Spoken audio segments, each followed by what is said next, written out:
Welcome back to the Fantasy Football Report.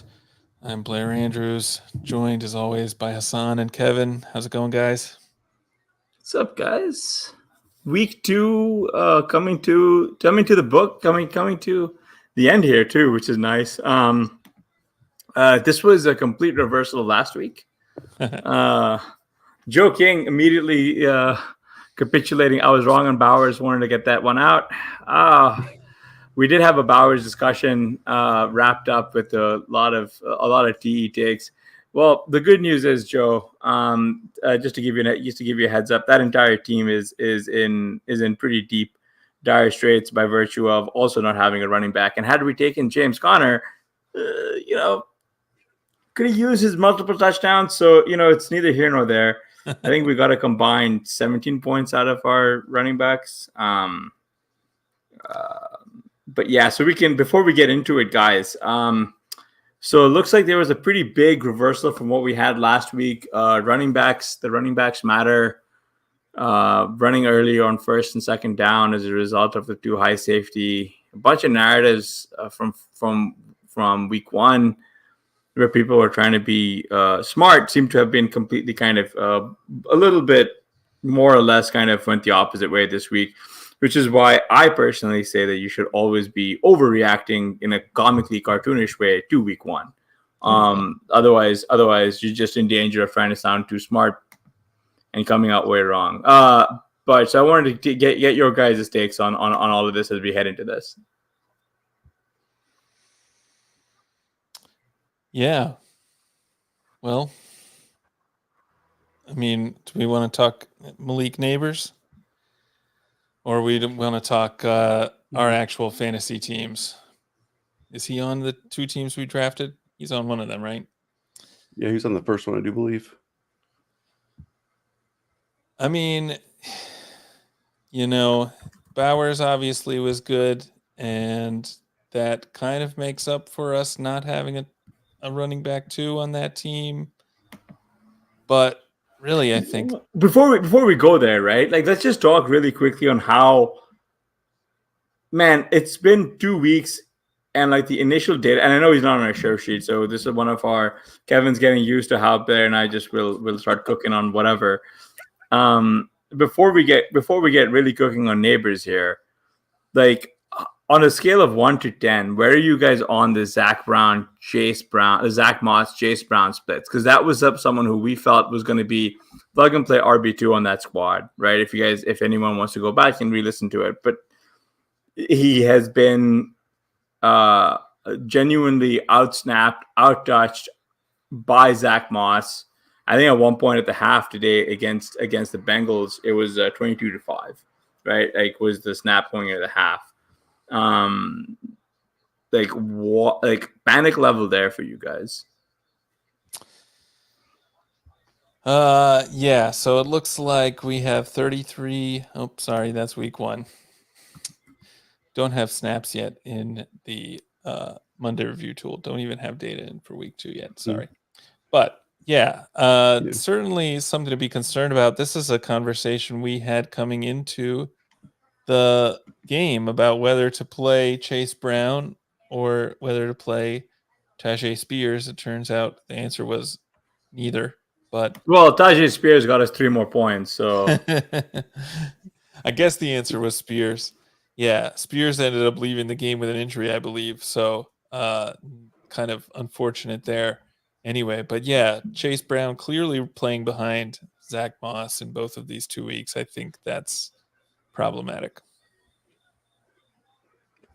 Yeah, just kind of looking at the box score. I didn't actually get to watch too much of this game, but Moss had 12 carries to Chase Brown's 4, but at the same time, Moss had 34 yards to Chase Brown's 31. So I wouldn't be surprised if we see a little more volume, hopefully, moving forward. Because, I mean, what I have seen, did see out of that game when Moss was running the ball, like, he didn't really do much. I saw him catch one pass, but literally it was like a 3 yards in cloud of dust sort of runs. And I mean, that's just kind of who Zach Moss is. So I wouldn't be surprised if, like, moving forward, we see Brown's role grow, because, I mean, obviously we got to admit that we were wrong. Like, I have pretty much no Zach Moss, like none. So I definitely have to say that like I was wrong initially, but I do also still believe in Chase Brown's talent. And I think that he'll emerge at least into a 50-50 split. Like, I don't know if he can overtake him, but I mean, I hope that's how it works. But when do you see this 50-50 split happening, right? Like, I think that's more concern. Well, I mean, like realistically, the Bengals are, I don't know what they're doing, right? Like, I think Mike Gesicki led the team in receiving yards. Chase, Jamar Chase today, he had 5 targets, caught 4 of those for 35 scoreless yards. I mean, like, frankly, Chase has had a pretty slow start to the season. Friend of the show, former RotoViz editor, Court Smith, made a comment to me where he was like, yeah, it seems like a lot of these, like, contract guys seem to have, are having a little, trouble, or at least just sort of the more noteworthy ones, which are, Chase and Ayuk. But that's like kind of selection bias a little bit, and it's also kind of ignores the fact that Ayuk is kind of clearly like the wide receiver 2 there, right? Like if you think of like the hierarchy there, some kind of like more like Ayuk and Kittle are kind of like the 2 guys who feed off each other. Debo has his own manufactured touches and targets and a lower ADOT. And then a lot of that should be cleared up thanks to CMC no longer, unfortunately, being around. Jamar Chase is the obvious alpha. There's been no T. Higgins for 2 weeks. Like, why did Amon-Ra St. Brown have more targets today than Jamar Chase had like in the last 2 weeks, right? Like I'm trying to get like a gauge how nervous are you guys about this? Because I'm nervous, right? Like, this is not what you would expect out of Jamar Chase. This is like borderline criminal usage of Jamar Chase. Yeah, I'm definitely worried. I think there's a lot to that whole like not playing in camp. I mean, you kind of see these guys get off the slow starts. And I mean, even going back to your like, how long do you think it's going to be before you see the 50-50 split? I mean, I'm hoping middle of the season by then. I mean, I hopefully it starts evening out next week. I can't remember off the top of my head what I want to say that Brown was more efficient than Moss in week 1 too. But yeah, as far as just the Cincinnati offense as a whole, like I was just surprised just watching them. I'm generally surprised that they were in that game with Kansas City. Like they did not look good, but yet they were still in the game. So like I said, I saw, just looking at the box score too, it's from them never using their tight ends. Now it seems like all they want to do is use their tight ends because we got 9 targets to Gesicki, even Eric All, the rookie. Eric All, Drew Sample. Yeah. I mean, for me, the big takeaway there is Kansas City cannot defend the tight end for shit, right? Like likely popped off, right? Mandrews didn't, and then this week, like little raptor arm Drew Samples out there catching, making big plays, right? So realistically, you've got like, this is probably like for all the defense person positions people, like pretty much like that's like your play. It's like your fire up your streamer tight end versus the Chiefs, I guess, based on 2 weeks of data. And I think that's probably correct me if I'm wrong here, Blair, but we might be seeing that in Neil Dutton's article. You're the editor. I'm the guy who doesn't know how to read. Yeah, I mean, Gesicki's probably. Well, did we end up dropping him on our other? Yes, because fantasy bros team? Yeah, we did, because we did need the wide receiver depth. Yeah, right. Or so was it the running back depth? I mean, like realistically, we're still having. He's going to be on waivers in most leagues. Yeah. Yeah. I mean, I'm worried too about Jamar Chase, but I will say I think this is a fairly typical way for his season to go. I mean, last year he had kind of the same start. He was a wide receiver 1 in only 5 games, and every other game was outside the top 24. Oh. And maybe that wasn't necessarily his best season, but when you're looking at he goes from 31 points to 5.9 points the next game, that's just kind of the way his scoring profile is. So, yeah, I'm worried about Chase and this usage, but I don't think necessarily it's time to panic yet. Although I think that, we always hope that the Bengals offense is better than it's than it looks, especially early in the season. This seems like a constant thing too, where the Bengals start kind of slow. So hopefully it'll get better. Looking ahead to next week, guess who the Chiefs play in prime time? I'll save you guys the guesses. It's the Atlanta Falcons. So acid test here for Kyle Pitts. Can he do it? Can he do it? Isaiah Likely can do it. Gesicki can do it. Eric All can do it. Drew Sample can do it. Kyle Pitts, are you better than these people or what? Probably not. Before we talk neighbors, actually, Joe King brings up a good point here in the chat. So let's actually get to it as we're talking tight ends, right? Sam Laporta, what the fuck is your problem? Oh, sorry. That's not what I had written down here. Amon-Ra St. Brown, he caught 11 of his 19 targets for 119 yards against the Bucs. St. Brown was back to sort of being the focal point here for the Lions offense as he saw 19 targets, right? Meanwhile, on the other hand, Sam Laporta got 2 of 3 targets for 13 yards in a game where Goff dropped back 55 times, right? Like, how concerned are we, given that this guy was being drafted as, in sharper leagues, the TE1 overall? Like, he's given you, I don't have the number right off the top of my head, but like, you'd be better off had not even leaning into the TE premium. So, like, how concerned are we here? Yeah, he had 5 targets last week, 4 receptions for 45 yards. So a little bit better than today, but still not what you're hoping for from the tight end one. Just for some context on there. Yeah, I don't know. Yeah. You kind of suggested in the show sheet that it might have something to do with Jameson Williams, his emergence. Do you think that has to do with it, that it's just Williams taking targets away from Laporta? Yeah, Kevin, let's hear it. I don't know. I mean, I'm definitely worried. Yeah. To answer your question, yes, I'm definitely worried. I mean, it's nice finally seeing Jameson Williams do something, but at the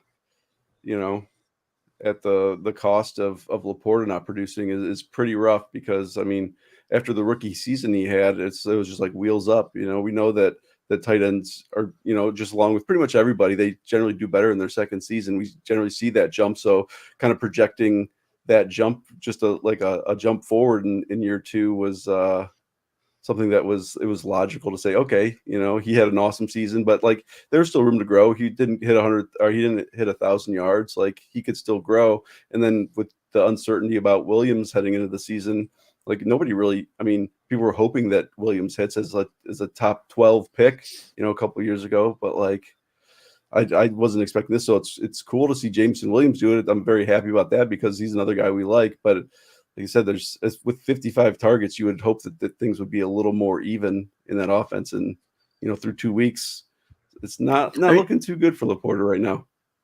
I mean, you would think it's kind of like the inverse, right? Like Jameson Williams emerging as a guy who gets 11 targets, right, is not something I believe a lot of people had in the bingo card, right? Like, it's probably within like the range of outcomes, but also not necessarily where you think a lot of that, like, those targets would go, right? Like, he's also squeezing Jahmyr Gibbs a little bit. I mean, Gibbs still saw 7 targets today, right? But like, you would assume, or at least the way the ADP was shaking out implied that Jameson Williams is kind of a guy who you want because he's on this offense, but he's like more or less like your splash play kind of better and best ball type pick. This entire, you would expect a lot more of that to go the other way, like to Laporta, right? Like, you expect their target shares to be split with the team taking several deep shots at like Williams. But this is like,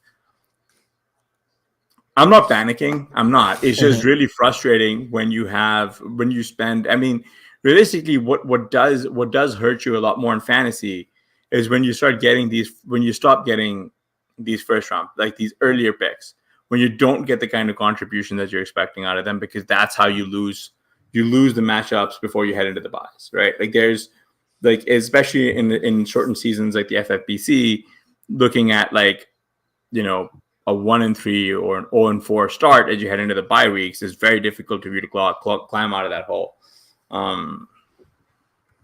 But That's Yeah. just me. No, I mean, yeah, you bring up a good point because you wouldn't expect Williams' targets to necessarily come at the expense of Laporta. He's getting targets, right, way further downfield. Laporta, I mean, I don't have. Do we have the A dot for this one? Not yet, no. This wasn't. Sorry, bad Yeah, this is radio. all Yeah, we live, do. right? Yeah, we do.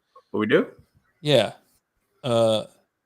Sorry, as we get this going, right? Jameson Williams, 11.7 A dot in this game, so not huge, but I mean Laporta, 0.7. So Only a few targets, but yeah, you normally would think Williams is getting those deep targets. Laporta is being targeted closer to the line of scrimmage. Maybe it's the Gibbs. Gibbs had 7 targets in this game. Those are maybe coming at the expense of Laporta. But yeah, it is very odd usage to have.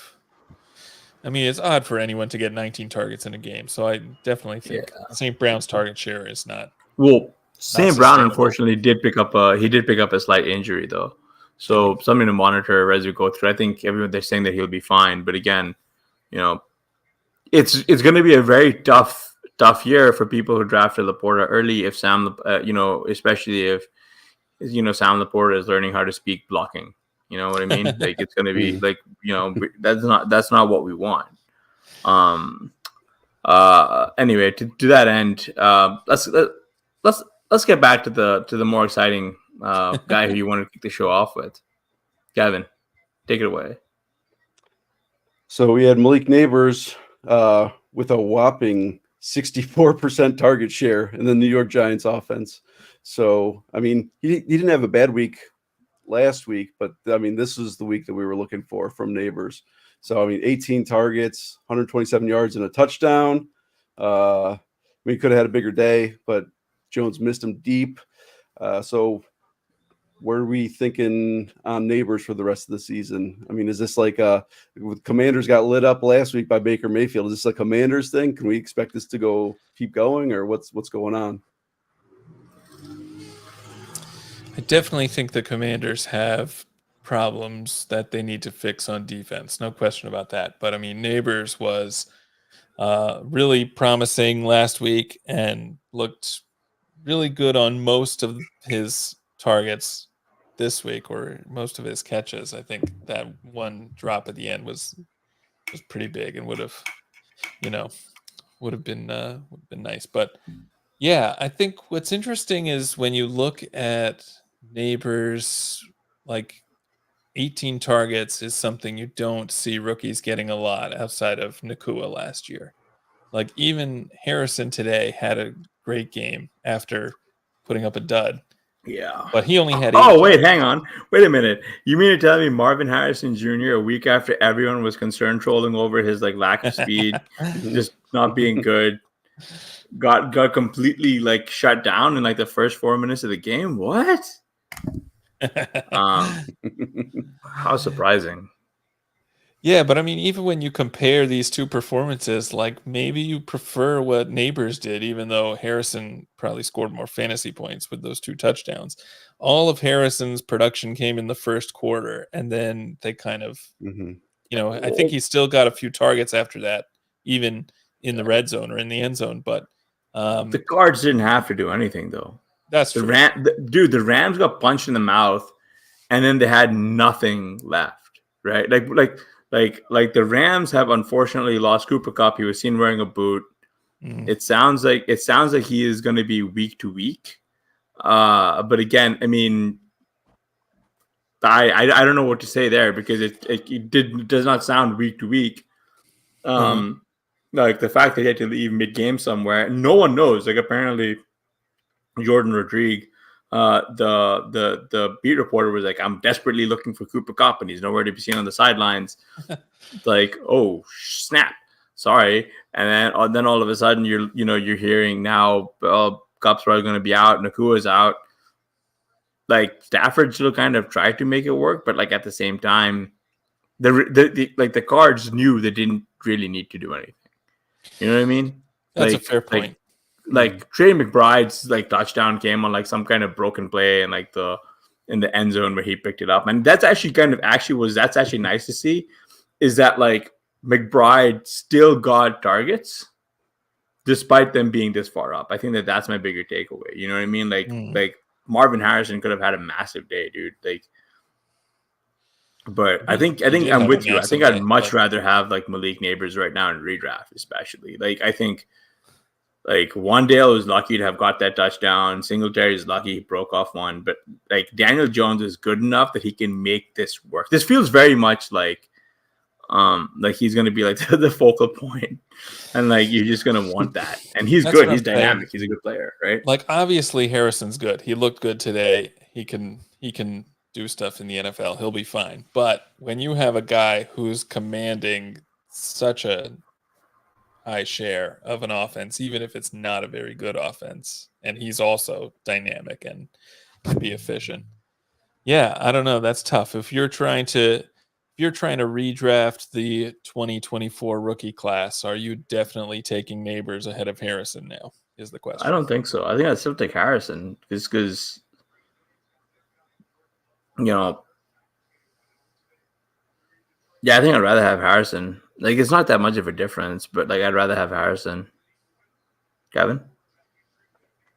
I'd go Neighbors. I mean, I've been pretty much on Neighbors over Harrison. I mean, I was drafting Harrison over Neighbors because that's what ADP dictated. But like in a vacuum, I think that I probably would have Neighbors, and I probably would have had him all season. But I just wanted to make sure I had some exposure to, some exposure to Harrison.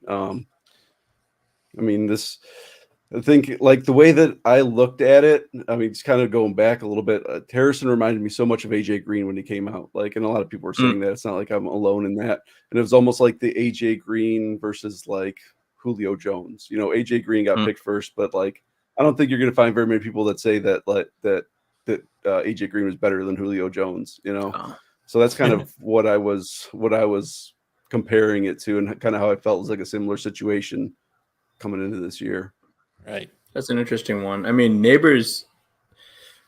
It's a good. I mean, like it's a good another prospect who is a little bit older. Harrison, I think about a year older than Neighbors, but both obviously super productive and athletic. So the big play, like the big play, the big play aspect of like Green got all these big plays and these long touchdowns, where Julio was more of, I guess, like a target hog and right. But that's kind of like really like my kingdom for another Julio, dude. Like, hey, he might be playing in New York right now. It sounds like, right? 18 targets. I don't know. Do you think the drops, which he had a big drop in week 1 too? Neighbors did, maybe not as important, but just as bad of a drop, like as easy a catch, easier than the one he dropped today. But I don't know. Is that something to be concerned about at all going forward? Drops don't matter, man. It's going to happen. Drops are just an indicator of volume, like it's not a big deal. It's like reminds me of like the Jamar Chase stuff, right? Like he fell, like collapsed because he couldn't apparently catch the ball in camp, right? It's not a big deal, man. Like he's gonna make those will be plays eventually. Like he just needs to keep like the bigger concern is, and we've shown this before, is that like the issue is if you have drops and then it leads to like just a reduction in volume. But like in this case, what are they gonna do? Throw it at Theo Johnson? Well, that's a good point. No, that's the question. Is it the sort of thing where he keeps getting the volume and then starts catching those balls instead of dropping it? Or is it a thing where Daniel Jones says, last time I threw him the ball, he dropped it in this situation. I'm going to look somewhere else. I don't think Daniel Jones has that much going on upstairs, dude. He doesn't have that. You can't obviously process all of that in the moment if you're Daniel Jones. And he doesn't have the luxury of going somewhere else either, but still. Yeah, I mean, there's no way for him to go anywhere else. Like this is Daniel Jones. This is like your prove it season. And you're gonna start. Hang on, let me see who else is on that team besides Wandale. You're gonna start throwing it to. Jalen Hyatt, baby. Jalen Hyatt. Yeah, you got to start throwing it to Jalen Hyatt. Slayton's there. Yeah, that's right. Darius. Yeah. He did throw to I Darius think Slayton. He had like a deep shot at Darius Slayton that like went nowhere. Theo Johnson ran like, what was it, like close to 90% of the routes in week 1. That's cool. I'm glad. It was like a sneaky, he almost tricked me into picking him up. Glad I didn't. yeah. He's getting his cardio in, dude. I wish that was me. I think Daniel Jones is going to probably do whatever the Giants brass wants him to do, so he doesn't get cut after the season. You can't here's not millions throw of dollars. To Keep throwing it to this guy, and we'll the we'll number keep 6 you around. overall pick. You have to throw it to him, no matter what. Well, I mean, they got him to like basically figure out what are they doing with it. I mean, right? Like I think realistically, it's more or less like, hey, we know you don't have any like support. Well, here's your support. Make it work, dude. Yeah. I mean, and on Hmm? that same, when you're thinking about these kind of the usage, like it is interesting that Harrison's big play ability does seem to have like that's how they're using him in the NFL too. Like all of his production came on a few big plays, one broken play that he ended up getting open for behind the defense. I guess how concerning is it from Harrison's perspective that he's not acting as a target hog who's getting passes at all depths, and he seems to be kind of settling into a deeper big play role, like a Jameson Williams kind of role. I think last week was a bit more of an anomaly. I think a lot more. You're going to see a lot more of what we saw today than what we saw last week. I mean today, like last week, they were like all about unleashing Greg Dortch, even with the game on the line. Let me just see if Greg Dortch even saw any targets this week. Yeah, but I know it's not. They did go they went up early, but it is a little bit alarming that so they were super intentional about getting him involved early. It's like, hey, we know that we kind of like messed up and didn't get this guy involved, but then it's like, okay, so we get him involved a little bit, and then we just totally tail off. Like, yeah, you would hope that they would keep him involved consistently throughout the game. I mean, obviously, he still had 8 targets though. Yeah. He still had 8 targets in a game where like Kyler dropped back 21 times. Like it's not like a big concern. Like realistically, Greg Dortch went from like 8 targets to 2, right? Like there's instantly they just sort of cut like Michael Wilson and Greg Dortch to like nothing. Yeah, you definitely like this usage where Harrison and McBride are getting. Troy Jams asks Kyron Williams or Kenneth Walker +%. Well, you forced your hand there, Troy. Kyron Williams for me. So you guys, like Charbonnet, he was ineffective today on the ground. He had like 14 carries, 38 yards, and one touchdown. He caught 5 of his 5 targets as well for 31 yards. Apparently today the Seahawks actually mentioned that like Kenneth Walker, they're not going to put him back out there unless he's fully healthy. So like, what does that mean? Do we have like there like a real timeline established? Yeah, historical anomalies. Rams O-line is dusted, but like Kenneth Walker is also dusted. Like we don't know how long he's going to be gone for. Like he is, he might be gone for a few more weeks, right? Like you'd rather get like whatever Charbonnet is able to get you. Yeah, Charles time for Kenny McIntosh. Oh man, this is a Road to His radio show when people are picking up Kenny McIntosh. I mean, I think you just on the Williams versus Walker question, you have to go with the guy who's currently healthy. But I probably would say Williams over Walker anyway. But yeah, McIntosh, maybe. I don't know. Yeah, he was good in preseason, right? Yeah, he had a couple big plays, a couple long touchdowns. One thing that I knew that Corum did get some Corum got some run, but like the Rams also. He did look decent, but like the Rams are very slow. They're very slow to actually put in their backups, right? For a team that doesn't play any of their starters in the preseason, they sure as hell let their entire back, like their first team play 4 down, 41-10 deep into the fourth quarter here. Yeah. Like, one thing I did find interesting, at least about Sharps, is that he got a lot of targets, right? Like 5, like catching all 5 for 31. That's, to me, that's good, right? Like all Sharps has to do is show enough to when KW3 comes back, and as long as that means that he's like, I'm like your guy, like I'm like more like a change of pace back, and if it goes 65-35, right, or 60-40, you're very happy as a Sharps investor, I think, this year. Yeah. But let's talk about some of the guys we were melting down about last week. GSN, who got 12 of his 16 targets for 117 yards, no scores unfortunately, but his teammate DK Metcalf got 10 of his 14 targets for 129 yards and a score.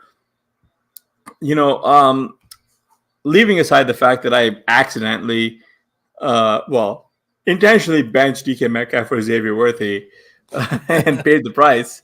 Like, is this it? Is this the GSN that we've been wanting? is this it, guys? Kevin, Blair. Yes. Been... So yes, this is definitely JSN we've been wanting. I'm just hoping that it sticks. That's because his usage has fluctuated quite a bit. And like last week was really kind of sad. I actually put a piece up more about Tyler Lockett. Like, hey, is this really what we're in for again? Even though that's the outcome or like the final thoughts were like, no, this is like Lockett's gonna have good games, and it just so happens one was week 1. Like I'm more interested in listening to if you guys think that he's going to be able to keep up like not 16 targets, 12 receptions, but like 8 targets, 7 receptions, or whatever, 10 targets. Like, well, there's a solution for that, Kevin. There's a real solution for that. Stop playing Tyler Lockett into wide receiver sets. like instantaneously, bam. Yeah, no, this is Joshua was saying this is the JSN Victory Lap Pod. I do think it is, right? Like I do think that last week we were making jokes about how like every Ohio wide receiver is bad. Olave is bad. JSN is bad. Marvin Harrison Jr. is bad. Garrett Wilson is bad. Garrett Wilson so bad. But the fact that JSN was used everywhere, right? Like this was a markedly different usage than what we saw last year. I think the Seahawks have also recognized that with Tyler Lockett, like realistically, if you really want him to be lethal, unfortunately, like there's that entire thing of like he needs to play last, sadly, right? Like that's right. Grubb was letting Gino rip it, and one of the weird things is that I didn't think that they'd be able to like do this against the Patriots. Patriots maybe they're sneaky good, probably something to keep our eyes open on. But like, it was genuinely nice watching this from Gino. It's been a while, man.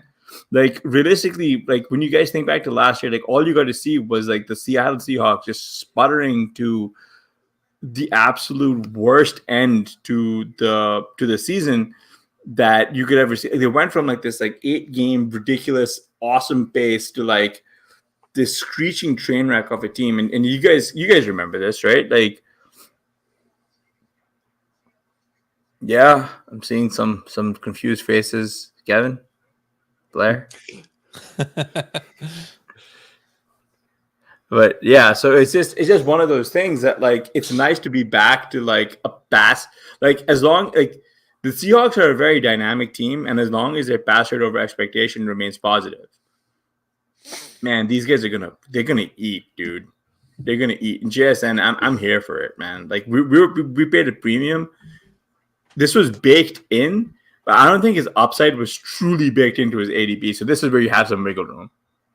All he needs is some scores, man, and like you're cooking with gas all of a sudden.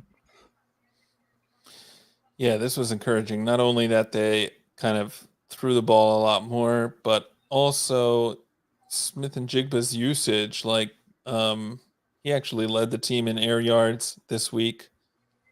10.8 ADOT. That was kind of the one thing, or not the one thing, but one of the main things that we were really hoping he would be able to expand his depth of target and start getting more targets downfield. And it looks like that's the way they were using him today. So, yeah, very encouraging for sure. And yeah, I mean, let's just hope that this continues because I need it for my fantasy teams. Yeah, I'm pretty sure, at least on Underdog, he's definitely my highest owned player. So I was very happy to see this after kind of the letdown of week 1. Dude, on Underdog, I'm about to be incredibly owned because like they don't have live scoring, but every time I go in, it's just like you're like losing all your money. I'm like, whoa, Right. First time that's happened. I knew it was like a concern, but like yeah. So like I think some of this is just like JSN coming back. Yeah, he'd help me out, but like he's also kind of a fun player, right? Like I mean, like when you look at his route tree and his like what he was able to do, it is yeah. Joking, user error. It is a user error, right? Like Jordan Addison is kind of like I think my highest owned wide receiver there. That's not helping me too much. Let's see who else I've got. I mean, this is. I think every like big conviction bet I made based on like ADP pricing has not paid out, and that's just all you need to know. Hang on, trying to see what my exposure here is. 30% Trey Benson and 30% Khalil Herbert and 25% Keelan Allen. And 21% Jonathan Brooks and 21% Roshan Johnson. Yeah, I'm not making any money. Benson was in the game. 18% Hollywood Brown. I've been hacked. 11 carries for 10 yards. That's Trey Benson for you. Yeah. So I guess 25% Troy Franklin. That's right up there with you. So on that one. This is So 21% Kyle Pitts. Mm-hmm. So wide receiver 1 on the Seahawks going forward. I guess that's the real question. You guys still feel like it's DK, or I still think it's DK, man. Yeah. JSN. Even though like JSN saw more targets, like I still think it is DK. Yeah, I'm going bankrupt on Underdog Fantasy. I think you'd still have to say the favorite is DK until we see, unless we see JSN lead the team in targets. Like no, he led it today. It's just I know. But after 1 week, are you ready to? No, I'm not ready flip it already. I mean, realistically, this JSN usage is going to be like a dagger in whatever like residual like value that Noah Fant might have had. I think there's also a pretty good chance that like they come back next week and Tyler Lockett gets 12 targets. So yeah, they might. I mean, they might, but like at the same time, it's just sort of like because like Lockett got like what 3 today, I think 2. He got both of them, right? I mean, realistically, I think the way forward on this one is just start them, right? Like soon you're not going to have better options, but like realistically right now, you got to start. I mean, like Lockett was cheap enough to where like you'd be justified setting him, I think, but like we're running kind of thin on receivers anyway with both the Rams guys out, like, right? You brought up Addison. Wait. Yeah, what about Addison and my bankruptcy filing that's coming? He's not on the show sheet, but Justin Jefferson, I believe, left the game with an injury today. Sounds like he says he's still going to play next week. Like, I don't know what he knows that we don't. Obviously, he knows. Apparently it was a pretty serious bruise, dude. Yeah, like he didn't come back in the game, right? No, but also the Vikings kind of didn't need him. Yeah, that's true. It's kind of funny watching the Niners Super Bowl hopefuls getting whooped. That's true. I mean, if Jefferson misses time and Addison is out, I mean, I don't know. Maybe the Vikings will be okay, weirdly, but what are we? Jalen Naylor season, baby. How do you play that offense? Jalen Naylor. Well, honestly, Aaron Jones might see a lot of work. He saw 6 targets today. Yeah. Yeah, I say the backs will probably get a lot more work going forward if that's the case. Well, they'd be better off just putting Aaron Jones where he was always succeeding in Green Bay, which is in open space as a receiver versus like a through the tackles guy. And that's always the thing that confuses me is that like Aaron Jones is he's young, yeah, but also his skill set more translates to an open field kind of runner. Oh, for those of you who wonder, we record this game during Sunday Night Football. Caleb Williams almost had his first NFL touchdown. Throws it high up to Rome Odunze. I think that's number 15, right? Like Rome Odunze, who it's a tough catch. It just doesn't come down with it. A little bit of a bummer there. Yeah, who's that? That's not Odunze, is it? It was sorry. I think it's a Dunze. I think he's 15. They did get a touchdown, right? Yeah. Herbert just ran it in for a touchdown? Yeah, Khalil Herbert runs it in, but like right. But it was a Dunze, yeah. There was a Dunze? Yeah. Yeah. Keenan Allen, the curse of the Chicago deep dish has struck. What we were all worried about. But yeah, so it's actually kind of cool that Caleb looks pretty comfortable. Nice to see Khalil Herbert coming to life. But yeah, none of this is on a show sheet. All right. While we're discussing second-year wide receivers and rookies, Ladd McConkey got 2 of 4 targets for 26 yards today. It was a 20% target share. Mm-hmm. But Quentin Johnston, what a game from our boy about a year too late. He hauled in 5 of the 20 passes from Herbert for 51 yards and 2 touchdowns. And essentially he kind of seems to have emerged in the pecking order. Like, I don't know, man.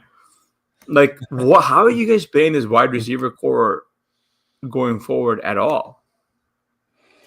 I don't know. Quentin Johnston had boys still. I think I have 4% QJ. I think I have 4% QJ, right?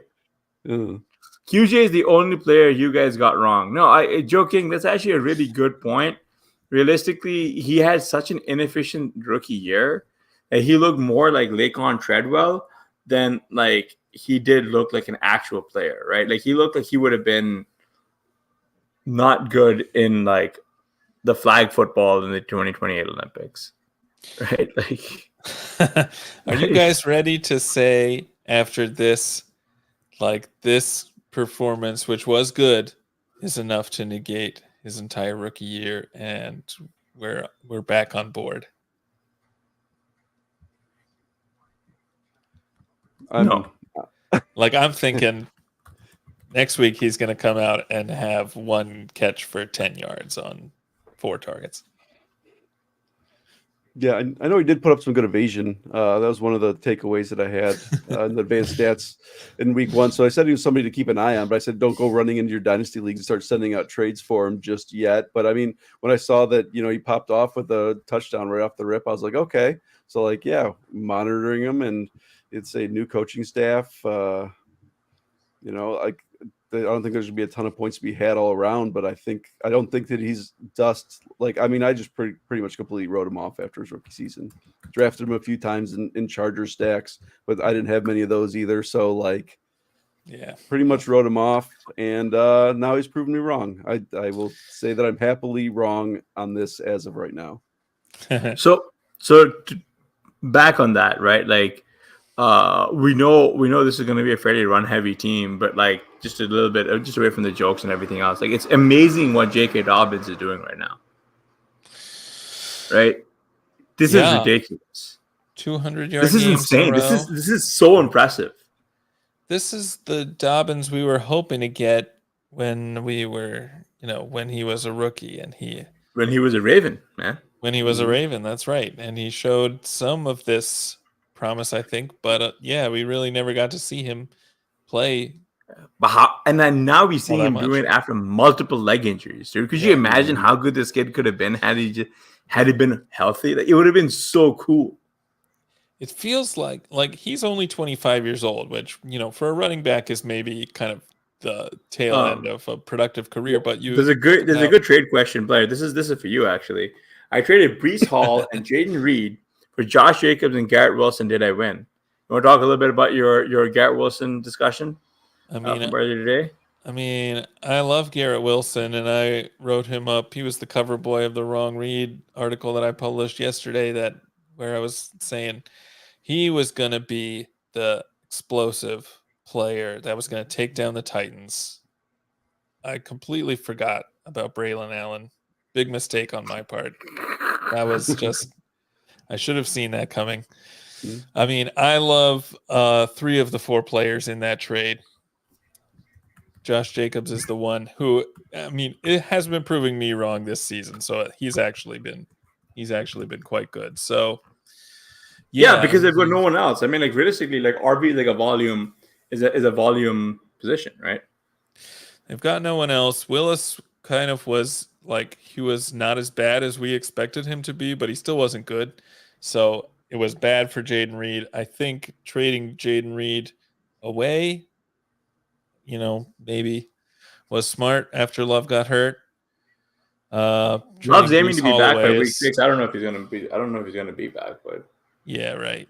They're saying he's targeting a week 6 return, right, or a week 5 return or something. But this guy's he's gonna have. He just mentioned in a follow-up comment that he has Puka as a wide receiver. So then having Garrett Wilson and Puka, I mean, that's pretty nice. Yeah, I mean, I still think Garrett Wilson can put it together. I think he's obviously like one of the most talented receivers in the league. And Aaron Rodgers and Garrett Wilson will figure it out eventually. So I'm not too worried about Wilson. Yeah, it's kind of been like a tough start to the season right here for the Wilson Aaron Rodgers. They've Wilson's seen 17 targets, only caught 10 of them, 117 total yards, no scores. It seems that like defenses are actually kind of keying on him, given that they don't really have anybody else. You mean Alan Lazard, Mike Williams, and Malachi Corley aren't like real threats? Oh no. Right? Yeah. Like Rodgers has also been doing this thing which he's known to do, where he just heavily checks down to his running backs. I mean, it makes sense because you have Breece Hall there, right? Like, who wouldn't be doing that, right? But yeah, like I'm with you, Blair. Although I think the funniest, like I think one of the more funny, like unintentional humor parts of today's Twitter feed was when like Garrett Wilson is like completely blanked at the half. I think the Rotoviz official account retweets your wrong read from yesterday about Garrett Wilson as the cover boy, almost like calling you out. I was like, look at what this guy wrote. That's funny. I looked at that and I was like, maybe whoever runs that account does have a fun sense of humor. Was it you? I'm hoping right you. I thought Blair was the one running it. But some of the tweets it sends out automatically without me doing anything. So we'll blame it on that system. I think if it was you, it would have been like a formal retweet saying, "Look at this idiot." Like, yeah, I wish I could take credit for that because that would have been funny. Kevin, where are you there on the panic meter, at least with G-Dub? It's up there a little bit. I mean, I thought he'd get off to a better start with Rodgers. I mean, he was getting targeted quite a bit, at least in the first game. I mean, he seemed like he was getting peppered a little bit. I mean, even in the game where I'm assuming he was probably covered by can't remember who's the cornerback that the Titans just got from Kansas City, Snead. I'm assuming he was probably blanketed by Snead pretty much the entire game. So maybe that has something to do with him kind of, not getting the target share. Breece Hall led the whole entire team in target share. So but I mean, again, that's because of like the shorter dump passes just seem to work. Yeah, but I mean, Breece is that kind of guy where like he can break it off like to the house, right? Like it's just so frustrating. Like, and like Rodgers does heavily depend. Like he does the same thing that like all the old like elite quarterbacks do at this age, where like Manning, Breeze, Brady, like just heavily targeting your running backs. As in the second you see any trouble, like it's out of your hand, gone. Yeah. One thing I did notice when I was looking at this for the wrong read is that Aaron Rodgers' time to throw is way lower in these like last week, and it probably was this game too if he's targeting his running back so much. than it has Well, been. also their O-line is trash, man. Yeah, that's true. It's like a chicken and egg issue. Yeah. I mean, you wonder how much of that, certainly the O-line plays a part in that. Certainly, coming off an Achilles tear plays a part in that, I think, where you're a little less willing to take a hit probably. But it's just interesting how he's kind of changed that aspect of his game where he's getting the ball out quicker, which means obviously plays don't have as much time to develop. You're not able to look downfield as much. You're naturally going to be targeting guys who are closer to the line of scrimmage, I think. So, yeah, probably, wheels up for Breece Hall. It looks like for Braylon Allen too. So, man, I mean, I kind of half serious but half joking said I think New York Jets could be like a Kamara Mark Ingram situation with these two guys, and I not even half serious. It was like 10% serious, but I don't know. What are the chances we actually see something like that? I was surprised that to see Braylon Allen involved so early. I figured maybe he emerges second half of the season, but to see him scoring 2 touchdowns today, and I didn't actually get to watch that game, but from the highlights I saw, he looked good. He looked fast, right? Mm-hmm. Which was the main knock against him is that he's slow, but he didn't look like it. It's also the Titans, so let's see what happens, right? Good point. But yes, no, I'm excited. Realistically, I'm all for anything that prevents Breece Hall from getting hurt, right? Like Breece Hall is one of the more exciting players in the NFL, right? So I'm all for it. And as we move into talking about other exciting players, and someone who Joe King was apologizing for is Brock Bowers, who got all 9 of his targets for 98 yards earlier today. He led the Raiders in targets. He came really, really close to his first career touchdown. He caught a deep shot, fought through the tacklers, and was brought down to the 1-yard line. And everyone's favorite Alexander Madison punched it in, on the 1-yard line. So man, it's so cool of the Raiders to give Bowers that carry, right? They talk all offseason about using him in the backfield. That would have been the time. This is feeling very much like the Brock Bowers, Sam Laporta usage. I think everyone was a little despondent about the landing spot, and it feels like he was definitely going a lot cheaper because he's been one of the Joe said he said it earlier to handle avoid the public shaming. It's not a shame, man. Everyone was kind of nervous. Look at where he landed up. He landed up in Las Vegas and the Raiders. Everyone knows what they've got at tight end. You have Gardner Minshew under center. It's not a good situation. But the fact that he's one of the few tight ends is actually producing is nuts. Mm-hmm. What do you guys think he could do with a real quarterback under center? Yeah, more so in tight end premium, how do you have Marvin Harrison Jr., Neighbors, and Bowers ranked for rest of the season is kind of where I'm sitting. I have them right up there with Neighbors, and I don't really know which one I would prefer. I'd probably prefer Neighbors because I think his target share might be more consistent, but at the same time, I really don't know. It's that close right now. Yeah. Man, that's such a hard question. But we can agree though then right? Laporta is the new Namir. Yeah, I agree, man. Sure as hell. Sam Laporta, get ready to speak. Halfback dive, buddy. I am a little nervous about other guys, right? So I instead of talking, so we can round out the show just by discussing some of the other rookie wide receivers, right?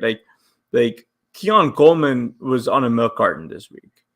BTJ was on a milk carton this week, right? I know Xavier Leggett exists, but I really don't want to talk about just the Panthers, man. I don't want to talk about them.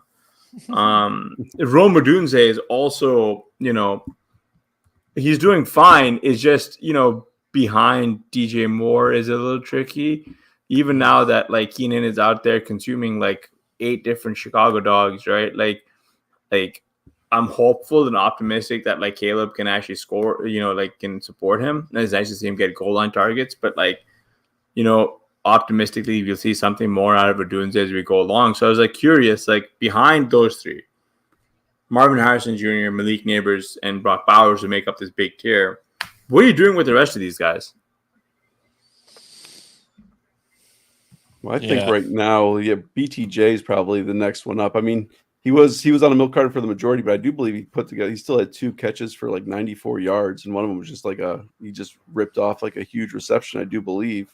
Oh, wait, sorry, Xavier Worthy included, but I think he's probably up with the other guys, right? So, yeah. I mean, I can think that to round out the top 5, it's either BTJ or, I mean, it depends on how we feel about McConkey. I mean, I stated that I think that in a PPR, McConkey might be able to be one of the top 5. But it's really, do you want the deep threat or do you want the guy with this that's probably going to consistent volume? It's like, where do you play that? Yeah. And I mean, well, right. Yeah, and I'm just going to echo what Joe King said today, but yeah. Yeah, and I'm kind of what Joe King just said, right? Like of round 1 wide receivers, Odunze hasn't shown it yet, and I'm very much with it, right? Like because he was drafted very early, and it's not great that you hear that he's behind DJM and Keenan, which to be fair, those are 2 very good wide receivers, right? But also not really showing very much. Xavier Worthy showed something. I think there's still. The way Buffalo has been playing their offense the last 2 weeks has been kind of odd, and I think it's awful, dude. Yeah.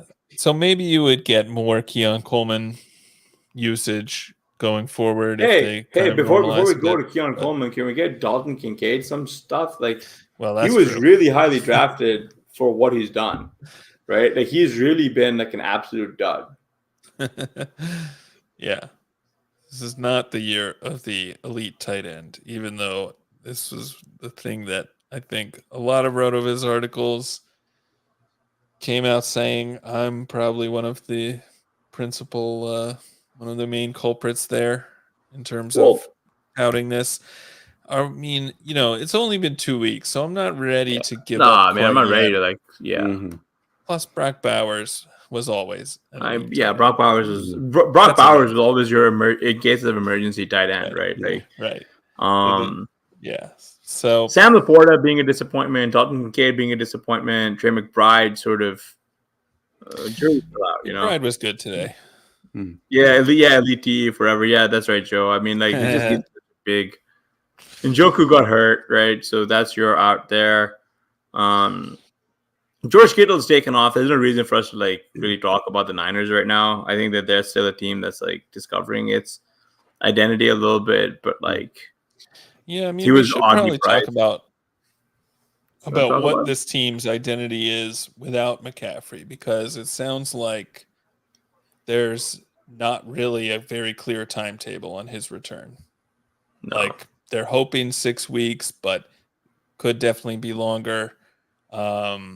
If they have to go like most of the season without McCaffrey, Jordan Mason was pretty good, but he's not certainly the same talent in either phase of the game. Yeah, for sure. So, losing to Miami or Minnesota rather today, did not look that good. They need to rehaul the offense, dude, a little bit, right? Yeah, how are you approaching this offense? Like Kittle still had a good game. Deebo Samuel still had a good game. Mason still had a good game. I don't know. Can you start Brock Purdy? Maybe, but yeah. What are you guys thinking about the Niners without McCaffrey for a while? Yak monsters. I'm more wondering. I mean, it's time for us to start looking at who is the backup running back to Mason. Getting on that train on waivers. Is it Garendo? I didn't really look at the box score for that, but I mean that's what I would be looking at right now. I think you're going to start Debo, you're going to start Ayuk, you're going to start Kittle, you're going to start Mason. But like if Mason goes down, we know how fragile the running back position is. We want to have that. Yeah, Garendo, you want to pick him up. Yeah, I'm with that, Kev. So the one thing I do find interesting. Garendo had 1 carry and 0 yards. Like, I mean, this is obviously a team that they have a guy, they stick with the guy. So it's kind of hard to know just from the box score and stuff who's the next man up. It does seem to be Garendo, but hard to say for sure.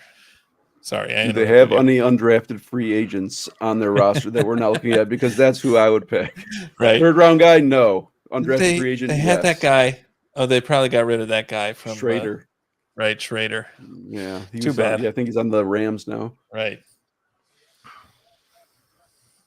I do think what I do think would be interesting is, frankly, it just puts. I believe this probably with CMC being out, you're probably going to see Debo as an absolute smash. Unfortunately, right? Yeah, Debo gets that's more the guy carries, who right? I think Debo gets a handful more carries realistically, but he also is going to get a lot of that short stuff, right? I think Ben Gretsch made the same discussion. Was that like Ayuk was going too early for what he is.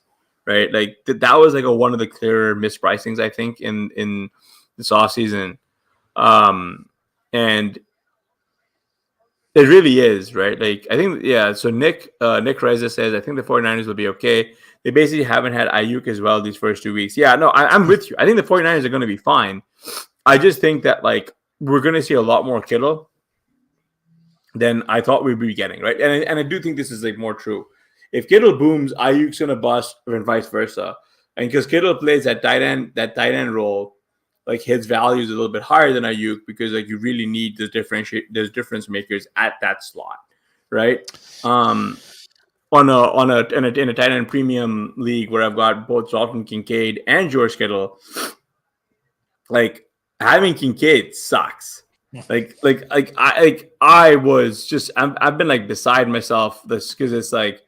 Like when I saw Kittle come back to me, I was pretty excited. But then I have Kincaid. Like it's just like so disastrous because I thought I'd be able to have such an advantage. Right? I'm playing one of these elite tight ends in the flex.